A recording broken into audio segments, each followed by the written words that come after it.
Masuk syurga ni nak apa pun dapat. Muslimin dan muslimat yang dirahmati Allah sekalian.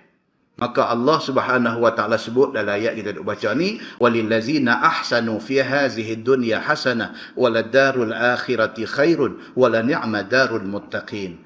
Yakni bagi segala orang yang berbuat kebajikan pada ini dunia, yakni dengan beriman, dengan taat masa di atas dunia, dapat kebajikan dan balasan baik di dunia. Kalau dia orang baik atas dunia lagi, orang puji dia kata baik.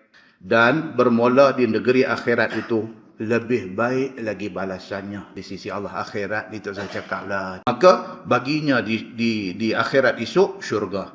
Dan sebaik-baik tempat kembali bagi orang yang muttaqin itu ialah syurga Allah Subhanahu wa taala. Orang baik-baik ni masuk syurga. Syurga itulah tempat dia duduk selama-lamanya. Masuk syurga ni nak apa pun dapat. Muslimin dan muslimat yang dirahmati Allah sekalian. Yang tiada terlintas di hati dan tiada terlihat oleh mata dan tiada pernah terdengar oleh telinga, ada di dalam syurga. Orang yang jadi orang yang bertakwa, orang yang baik-baik di atas dunia ini, inilah balasan yang Allah sediakan kepada mereka.